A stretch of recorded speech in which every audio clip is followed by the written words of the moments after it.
Ngayon, nagising na yung mama ko. Kanina walang sound kasi inaya ako maglagay ng sound. Kasi natutulog sila, yung mother ko. So, ito tayo, nakiki-join din tayo sa kon ng Halloween. Sinubukan din natin mag-carve ng pumpkin kasi wala tayong pumpkin yata dyan sa Pilipinas. Lalo na nung time namin. Wala talagang ganito. So, ngayon, merong pumpkin. Kaya sinubukan ko rin makisali, maki-carve din. Ganito pala experience din ng mag-carve ng jack-o'-lantern pala ang tawag dito. Pumpkin na ginawang mukha. Nakakatakot. So, ang jack-o'-lantern ay mayroon siyang history somewhere sa Europe yata yun. Pero ang pangalan nung unang nag-carve yata nito is si Stingy Jack. Yun yung legend na story. Stingy Jack. Tapos yun ay nadala dito sa Amerika muna. And then nagustuhan ng mga bata ng Amerika. Ayun, sumikat. Sumikat na hanggang ngayon pag Halloween meron tayong jack-o'-lantern na kinakarve o jack-o'-lantern na mga binebenta na parang symbol ng Halloween, parang ganyan. So makikita natin yun, mag-google nyo yun si Stingy Jack. Yan, so almost done tayo, nasa ipin na tayo. Medyo detalyado ako sa ipin kasi magkamali ka dyan magiging bungi. Ganda pa naman din ng drawing ng ipin. So yung loob niya kanina na ipakita ko na, kaso silent yon. Yan siya sa loob na parang pansit yung nasa loob. Eto. Yan. So hindi originally from US or Canada ang mga kanang pumpkin. So galing po ng somewhere Europe po yata yan. Paki-comment na lang kung tama ako. Yun ang story, si Stingy Jack. Kaya meron tayong jack-o'-lantern kasi siya yung parang nagsimula nito or siya yung legend nito. Kaya jack-o'-lantern. So ayan, tatapusin ko na lang muna. So expect baka maging silent ulit yung iba. So yun yung information. So ewan ko bakit wala tayong ganito, no? Sa pala, natanong ko lang, wala tayong ganito sa Pilipinas. Yung piyesta ng patay yata tawag sa November 1. Bakit hindi tayo nagka-carve ng kabaong? Bakit hindi tayo nagka-carve din, no? Wala tayo siguro. So ayan, influence lang kasi ng mga mga foreign settlers. Katulad sa atin, yung mga ibang natin dyan, mga tradisyon natin na ginagawa every year is actually namana natin sa mga nag-invade ng Pilipinas noong yung mga piyesta natin. Hindi naman sa atin talaga yan, galing sa ibang bansa yan, yung mga sumakop sa atin. So maya babalikan ko kayo pagkatapos ko nung i-denture ang aking pumpkin.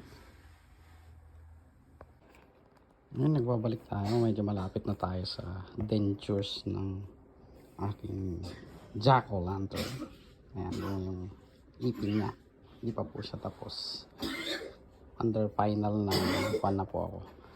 So isa pa pala na hindi ko nabanggit kanina, ang jack-o'-lantern pag naglalagay po tayo sa bahay, parang simbolo sa mga bata na pwede kayong mag-trick-or-treat doon sa bahay na yon. Katulad din po sa atin kung December na naglalagay po tayo ng parol, di ba? Kaya ibig sabihin po na pag naglagay kayo ng parol, pwede mangarot yung mga bata. Ganun din po dito pag Halloween.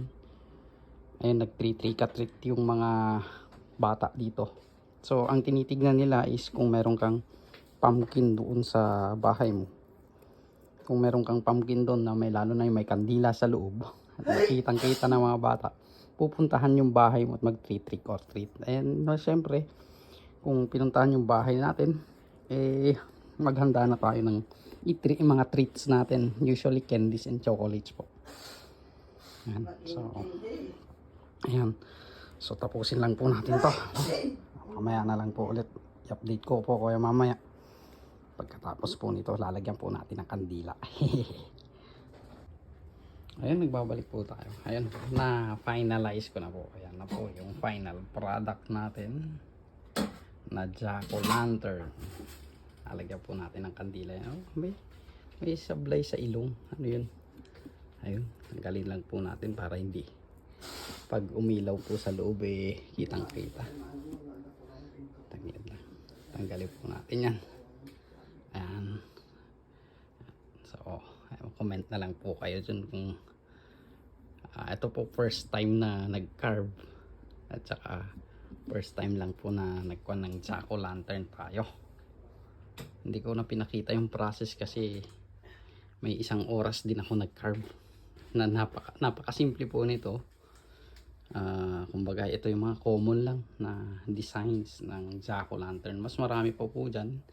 Hindi pa naman tayo expert sa paggawa ng jack-o'-lantern. Ito medyo parang pinagmamalaki ko na to kasi first time ganyan ang kinalabasan. Ito siya. So as promise, lalagyan po natin ng kandila. Yan. So bubuksan natin. Yan. Lalagyan natin. Hingi tayo kay mama ng kanyang kandila. Ayan. Susubukan lang natin. Inagawa ito ng mga bata. Nakikibata po tayo. Lagyan natin ang sindi. Trick or treat. Happy Halloween po. Advance. Lalagay po natin sa loob. Tingnan po natin kung ano itsura. So ayan yung kandila. Ito yung takip. Tatakpan lang po natin. And ayan na po. Ayan, maliwanag kasi. Isasara ko siguro yung kan. So ayan siya. Ganda pala yun. Okay din pala siya. Ganda ng liwanag sa loob. I-close natin yung pinto saglit para makita natin kung ano itsura niya talaga. Sensya na. Medyo magulo dito sa bahay ngayon. Papatayin natin yung ilaw. Ayan. Off the lights. Off yung lights. Tingnan natin kung ano itsura. Hakatakot din pala siya. Ang ganda. Ayun siya, tada! Ang ganda, okay na. Ayos siya. Okay naman pala tayo. So, ayan. Jack-o'-lantern. Tunay na pumpkin. And kanina nga pala, kita ng mama ko yung pinaglinisan natin. Ayan, pinaglinisan natin ng pumpkin. Ang sabi ng mama ko, maalala ko pala, may mga buto yan, sabi niya. Sabi ko, meron ma. Tapos, yan yung tinatawag na pumpkin seed, yung nabibili sa mga stores, sabi niya. Yung parang sa atin din, na yung parang pakwan ba, na puti. Ayun. So, kinuha ng mama ko yun, yung prepare niya. Pinatuyo niya yata sa labas siyang yan. So, thank you for watching, guys. Ganda ng aking jack-o'-lantern. Thank you for watching. Bye. Like and subscribe na lang. My first carved jack-o'-lantern out of a pumpkin. So, cool. Tada!